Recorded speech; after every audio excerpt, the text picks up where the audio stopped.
What is up, fellow bench warmers? Welcome to an All-Star Quickie.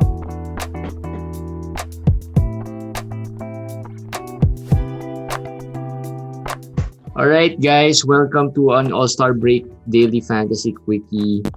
And I know wala kaming quickie for the past 2 days, so we decided and na-schedule din natin na we'll do a quickie on Monday today. And then tomorrow. Yeah, Monday. So we're gonna do this for our international viewers. Yun, no nga pala. Good thing you reminded me. So it's gonna be an all-English nga pala. Alright, so yeah, all-English quickie today. Thanks for reminding, Commish. So I think Jeremy's mind is not yet in English mode, but we'll try. yes. We'll switch. He's gonna switch to English mode. That's alright. So let's do this. All-Star Quickie. So how did you find the All-Star break, Commish? It was fine. It was okay. It wasn't as bad as some people were saying. A lot of people were complaining about the slam dunk contest, but I found it okay. I found the dunks okay. And the game was boring. But that's normal these days for All-Star game. Yeah, and the game had a feel that they really wanted to end it early. I don't think the Team LeBron really wanted to prolong that game and allow Team Durant to catch up a bit because it was a blowout, right? It's like this. I mean, the division of players was not fair. I don't know how Durant why he drafted that way, but it wasn't fair. I mean, LeBron with Steph, with Jokic, I think, with Dame, it was not fair. Durant and then they lost Embiid. Yeah, that's another big deal. Game over. Well, for one, I don't think Durant wanted to play with Steph. That's one. Well, okay, possibly. Probably some other players there he wasn't really as high. Of course, he had to pick Kyrie and Harden as part of as being his teammates in Brooklyn. So that's already a given. So he had to pick them first. Right? So that's the problem. That's why if there was an imbalance. So the game was really a rout from the beginning. That's why it wasn't competitive, it wasn't nice, it wasn't fun for me. Yeah, so if you look at it, he had to pick Kyrie first over, say, a Curry or Giannis. No, Giannis was picked first, right? Giannis was first, right? Yeah, over Jokic maybe. Yeah, over Jokic, so he had to do that, and he had to pick Harden. Well, Harden was a not bad pick for the reserves, at least for the first pick, right? Yeah, so yeah. I think it was okay. Actually, this is the All-Star game today. I noticed it has a little change in trend, right? Because usually when we go to All-Star breaks, we expect dunks, we expect alley-oops. In today's All-Star, it was all 3-pointers. The farther, the better. Yeah, Dame and Steph were trying to outdo each other how far they could shoot. Casually, not shoot as in throw the ball, shoot kind of thing that we do. Casually just pull up. Now they went behind the half-court line already. Yeah. I don't know how far more they can go, but that's insane and unbelievable. You could already see how normal it is for, say, a Dame Lillard to make that shot because the game winner was just way, way beyond the 3-point line. And yes. That the logo shot. Yeah, the logo shot, and he did it like effortlessly. He just you knew someone had to pull up from that far just to end the game, right? So it wasn't really as surprising. And the 3-point shootout was nice as well. The 3-point shootout was nice. That was nice. So 3-point shootout is the new slam dunk contest, they say. It's the highlight of the All-Star weekend already.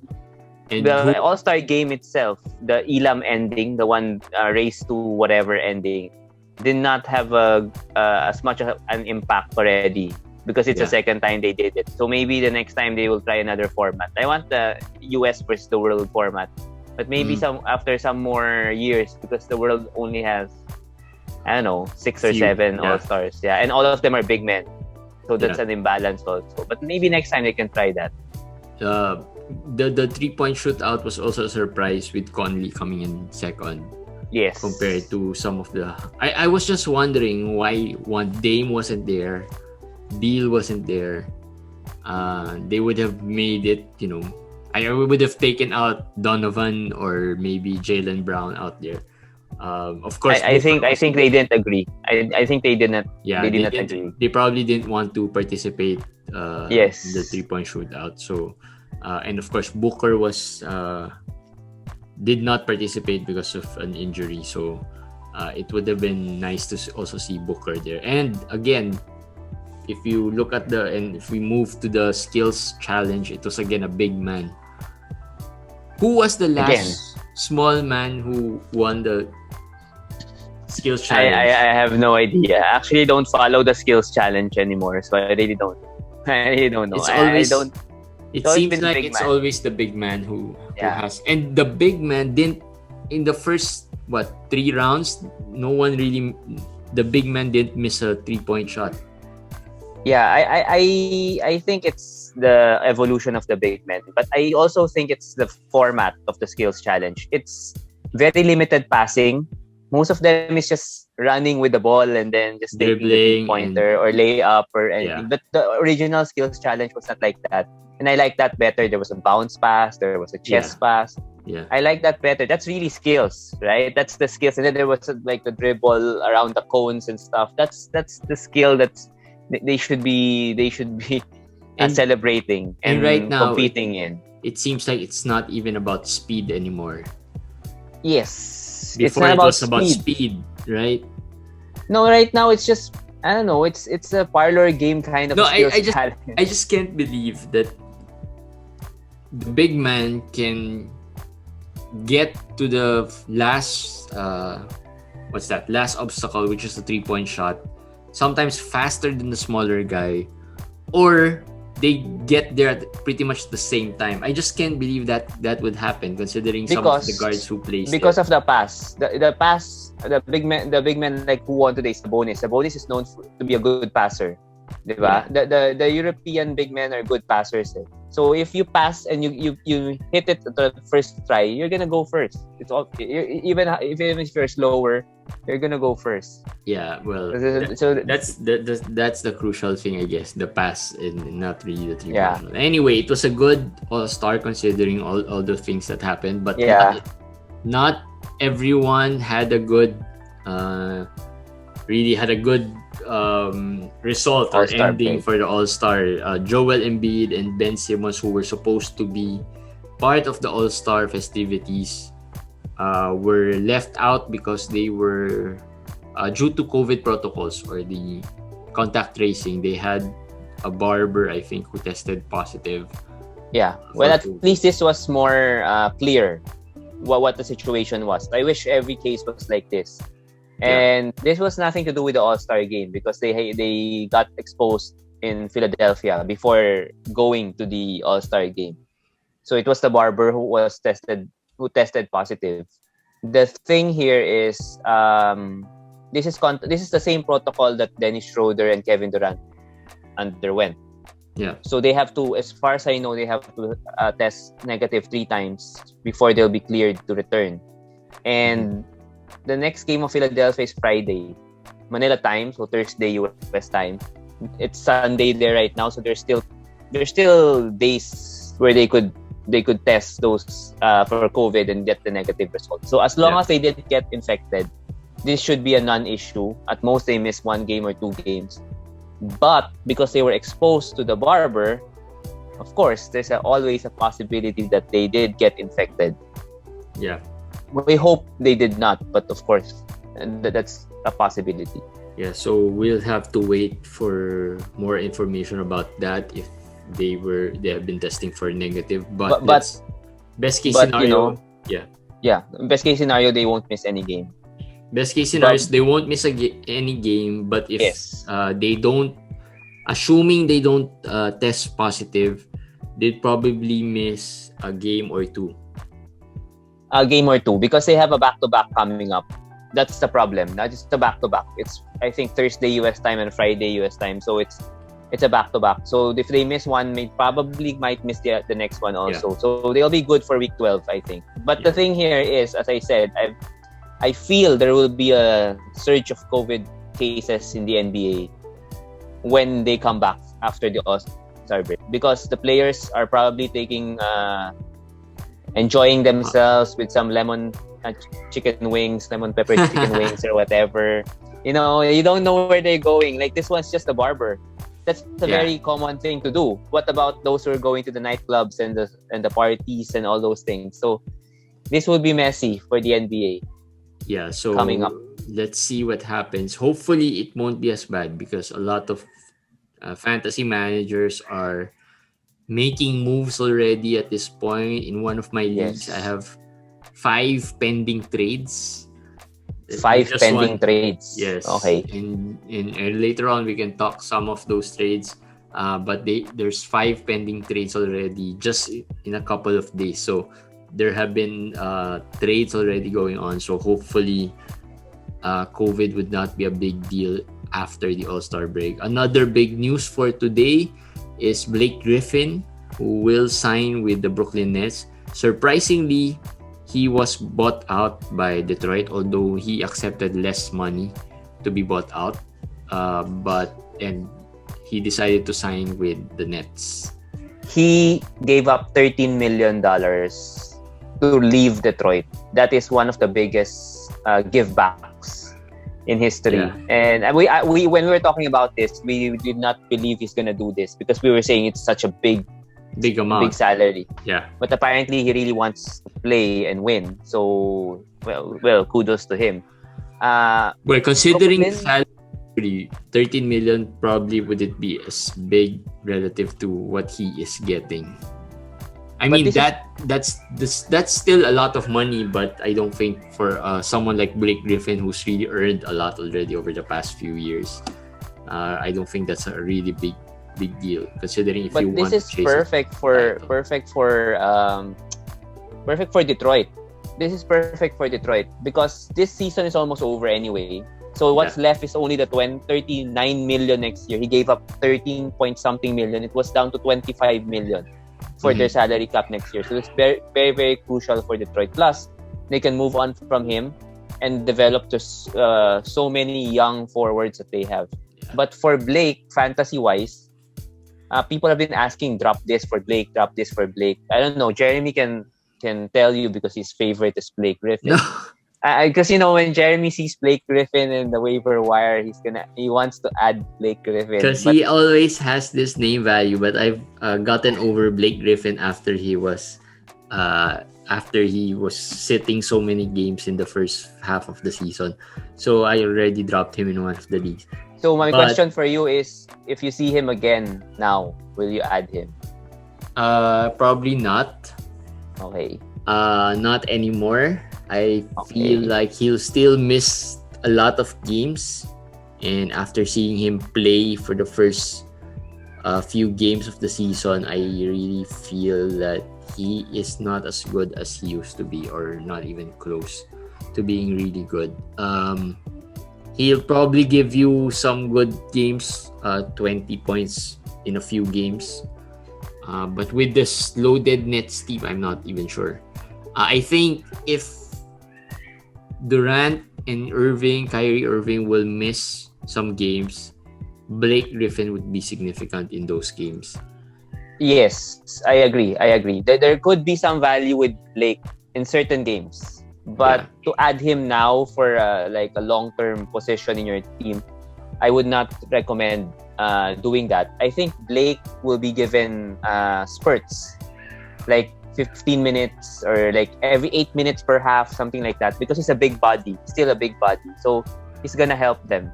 The problem is there will be some hot Brooklyn Nets players that will be affected, like Bruce Brown. Bruce Brown is number one. He's probably the most affected because if Blake is not gonna play center, if Blake is gonna play power forward, Bruce Brown has been playing power forward center, basically the role they want Blake to do, and it's gonna affect him. All right, and also aside from Blake Griffin, Jeff Green would be affected when he comes back. DeAndre a little maybe affected a little bit, but probably not as much. Probably not as much, but DeAndre Jordan is having a better past few weeks without Jeff Green. Past few games without Jeff Green because he's the sole center. Yeah. Right now, I think DeAndre will also be affected because Blake will become a three center, actually 4 if you add Nick Claxton, Jeff Green, DeAndre Jordan, Blake Griffin. All of them can play center. So this will be a problem because I think they're gonna rest Jordan more. Mm-hmm. It's two-way street. They're trying to preserve Blake, but they're also trying to preserve DeAndre. DeAndre is old, right? So that's the thing. This will not be like Lob City situation all over again. Definitely not. It's been a while since Blake Griffin got a lob. But here's the question. So if you have, I'd like to compare players so that you'll get a perspective on maybe the value of Blake Griffin. So I thought of a couple of players that might be compared to him. First, Blake Griffin or Lamarcus Aldridge. Who do you think will have a better rest of the season outlook? Blake Griffin or Lamarcus Aldridge? Lamarcus Aldridge will have a better outlook. Are you sure? Yes, I'm sure. Whether he gets traded or not get traded, Lamarcus... Assuming Lamarcus doesn't get traded. Lamarcus is still top 100, 115, 110. He's still there. Despite the terrible performance. We're just disappointed because we drafted him probably in the top 50. But if you got him, let's say, in the FA, he's serviceable. Yeah, there are lots of injuries, lots of problems. But Blake is also like that. And if Blake plays, he's not gonna sniff top 100, top 120. Not even close.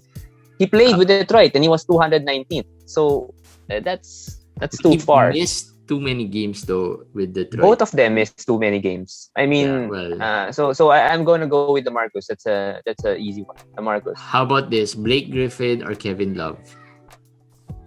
Kevin Love. That's also easy. Kevin Love. I know we're talking about Kevin Love getting injured. Kevin Love cannot stay healthy. But we have to remember that we cannot say that Kevin Love will get injured also. I mean, it's just speculation. But let's say they're the normal Love and Blake Griffin. Love will miss games, Blake will miss games. So let's just compare them in their game right now. Kevin Love can still help you. He was top 75 before he got injured. Again, we're disappointed because we drafted him probably in the 3rd round or around 4th. So of course, top 75 is not something we're happy with. But if he comes back and he's healthy, he's gonna be that rank. And that's okay, right? All right. I mean, that's fine. Well, I just wanted to... They pretty much play the same position, and some of those two players are probably a disappointment as well to their fantasy managers. I'm not sure if Blake Griffin is a disappointment, but some managers are quite high on Blake Griffin joining the Nets as well. So, I mean, not high to the high level, but they feel that he'll be really a big contributor or will play a significant role with the Nets moving forward. So I don't think so. So I just wanted to put that out there because a lot of the owners of Kevin Love and Lamarcus are quite frustrated with their players. So that might, something that you might consider, might think of. All right, so let's talk about a little bit about G League call-ups. Who are the current call-ups? I guess the biggest name right now is Kevin Porter. Kevin Porter was called up with KJ Martin, but of course Martin already played early this season and is not really a fantasy relevant player yet. Kevin Porter is probably the player everybody's been adding left and right, and the someone we've been saying that you should keep an eye on. The interesting fact about it is in the G League, Porter was used as a point guard, and he averaged almost a triple-double in that role. So that is something interesting, a new quirk in his fantasy skill set.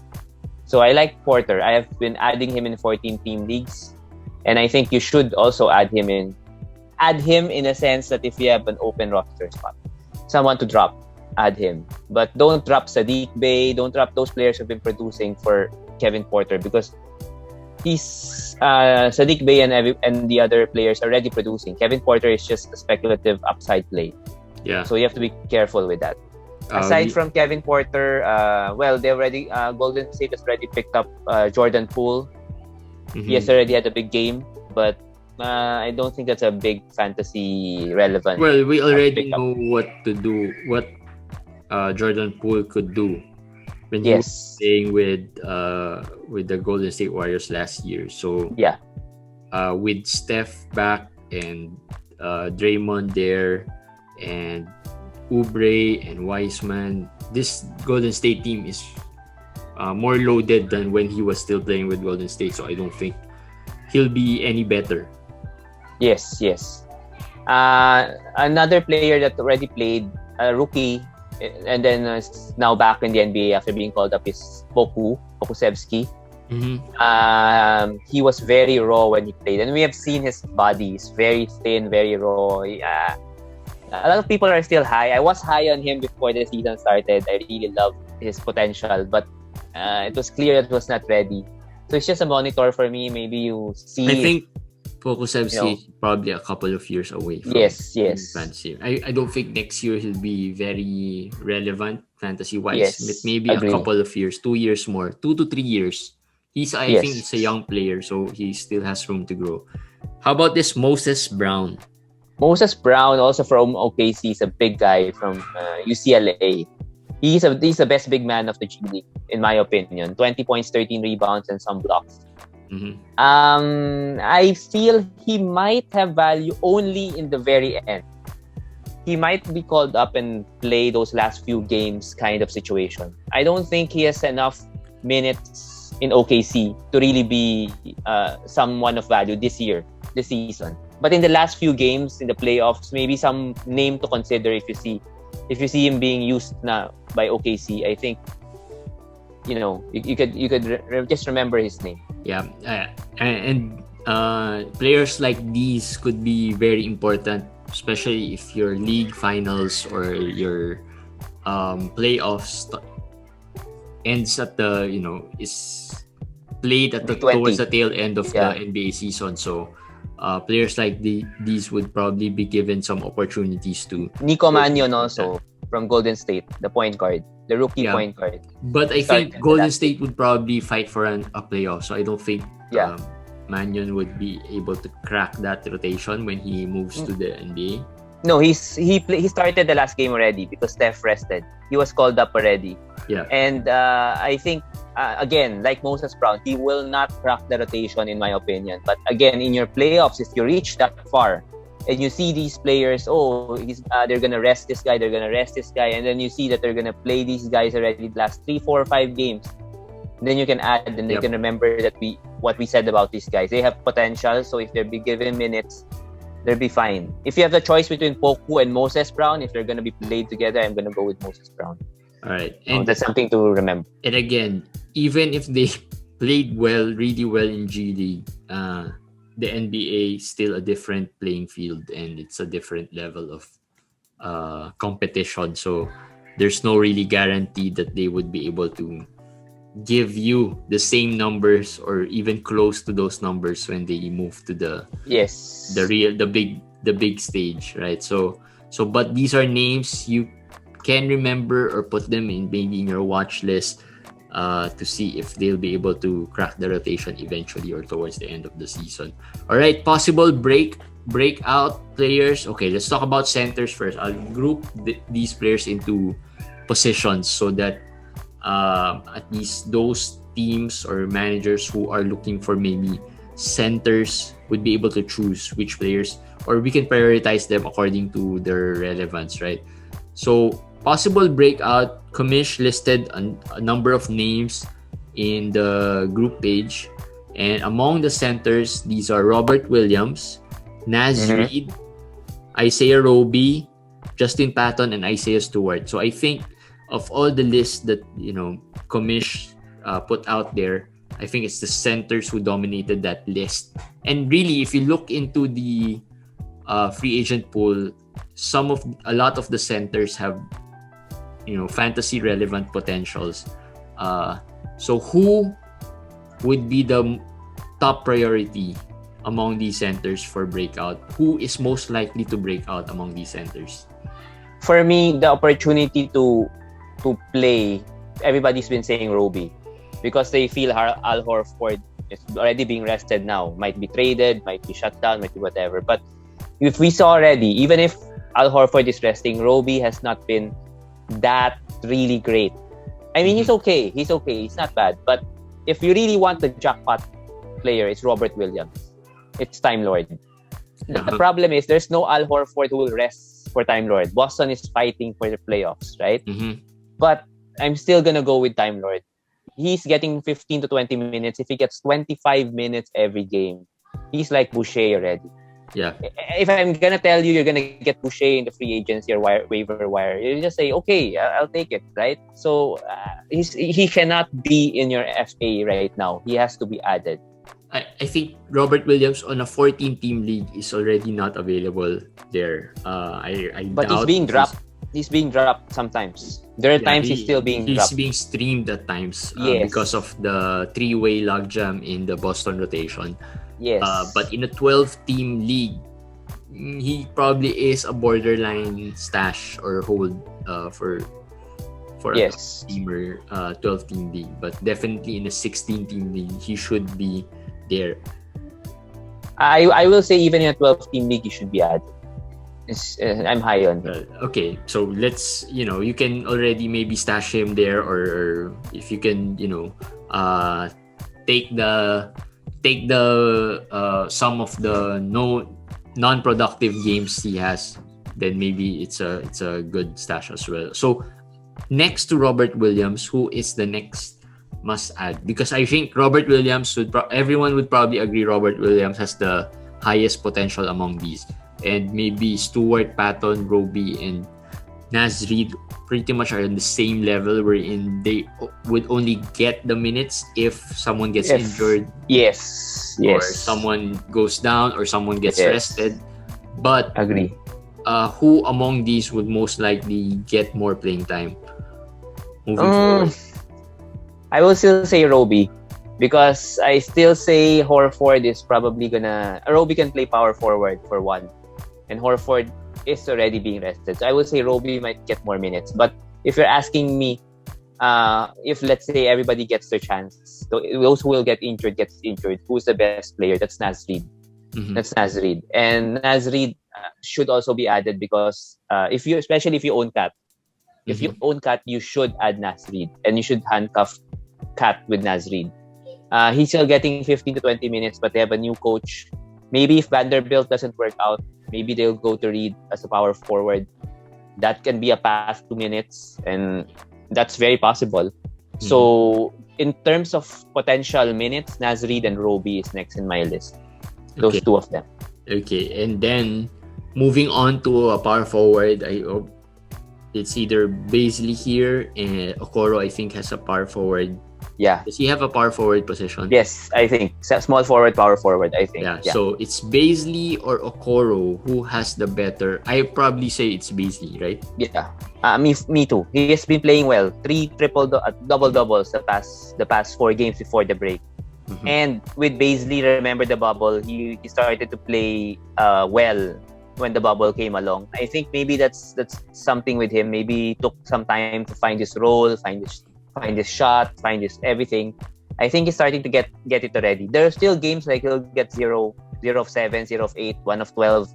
There'll be games like that because he's not really the best shooter, the most consistent shooter. But his rebounding has improved. The other stats have improved. So I like Bazley. I think yes. 2 stats that I like about Bazley is the rebounding and the blocks. At least it's somehow more consistent than the scoring or the 3-pointers. Yes. And of course, Okoro is getting the minutes. That's one thing going for him.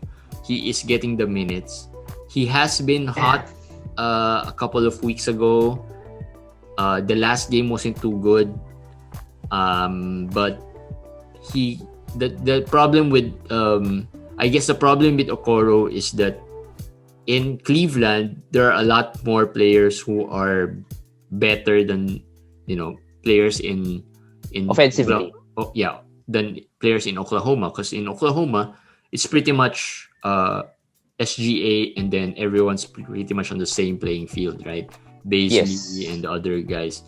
In Cleveland, it's Sexton, there's Garland, Kevin Love is coming back, Jarrett Allen is still there. So Okoro is really a role player out there who would probably be asked to do a little of everything. Okoro will get the minutes though. That's the difference. Yeah. Okoro will get 35 minutes the rest of the way. I don't see anybody who's gonna take that from him. The thing why I added Okoro here is because I'm pretty sure the Cavs are sellers in the trade deadline. JaVale McGee, even Osman, probably Torian Prince. There will be a lot of players that they'll be willing to sell. They're gonna keep their core, which is Allen, Garland, Sexton, and Okoro. Okoro's been better, but he's a rookie, so expect inconsistencies. But for the rest of the season, top 120 is very possible for Okoro, and he has the minutes already. That's why I put him there. But with Cleveland, it's really Sexton and Garland who's gonna get most of the shots. And Allen. That is the problem. Yeah, that is the problem with Okoro. But as long as he gives us two steals, maybe 1 3-pointer a game, couple of blocks some games, we'll be fine. Yeah, the defensive stats are nice for Okoro. That's one thing that he can contribute to your Well, team. if people are high with Tybull, I think you should be higher in Okoro, right? I mean, that's the same. Everybody's like picking up Tybull left and right. So if they need steals or blocks, they pick up Tybull, and then by the time he plays, when you pick him up, he doesn't give you those stats, and then when you drop him, he gives you those stats. Just go with Okoro. Yeah, just go with Okoro. At least if he doesn't give you a steal or a block, he can give you probably 8 or 9 points and a couple of threes maybe. Yes. So let's move on to the guards. Lastly, to the guard side, it's Jashon Tate and Cole Anthony. Both players have been fantasy relevant at one point, and Jashon Tate is probably still relevant. Cole Anthony, if not for the injury, would probably be still someone you should be owning. So moving forward, who do you think will have a better chance of breaking out or giving you better value? That's tough because I love Jashon Tate. I really love him, and I have him in a lot of my teams. But I think Cole Anthony. I'm not a fan of Cole Anthony, but given what Orlando is experiencing right now, it's a matter of time before they just give him the keys to the team's offense and just let him, develop him. Eventually, it's gonna be just the role. The goal for this year for Orlando might just be to develop Cole Anthony and see what they have there. Yeah. So I think that's more possible than Jashon Tate going wild, because Jashon Tate, even if the Rockets tank or rest people, they will still have Patton, they will have Kevin Porter Jr. They have a lot of young players that they can develop. Whereas Orlando, it's just Cole Anthony. Yeah, so there. And a lot of injuries as well in the Orlando Magic front. So that's the possible breakout list. Keep an eye on these players. They might be the winning piece to your playoff teams, right? And it's important that you're fast enough or you time it right when you add these players. All right, trade analysis. We'll do 3 trade analysis just to, since we don't really have much risers, waiver pickups, or the usual segments for this fantasy quickie. So first, Drew Holiday for Jordan Clarkson and Jakob Poeltl. This is posted by one of our members in the NBA Fantasy Locker Room. It's a 2-for-1 trade. I forgot who would be dropped, but let me check. The drop is not important. I think what's more important is who he will add, I guess, from this. But given that, let's say it's just really 2-for-1, I'm still gonna go with Drew. It's hard to get a big man like Poeltl right now, but Drew is a proven commodity. So he's top 20, possible top 20. Milwaukee's still fighting for playoff positioning, so he's going to be safe. I'm going to go with Drew. Holiday. Okay, Drew, but it's not too far off. Not too far. It's quite it's fair enough. I mean, it's not lopsided trade. Yeah. Next, Sabonis and Wall. Sabonis with Wall for Ja Morant and Zion Williamson. Sabonis and Wall For Ja Morant and Zion Williams. Okay, I'll go with Ja and Ja, Zion. right? Ja and Yeah, Zion. I'll go with Ja and Zion. Because Zion is already a top 30. Zion's already ranked higher than Sabonis. I think Zion and Sabonis would have been, fair.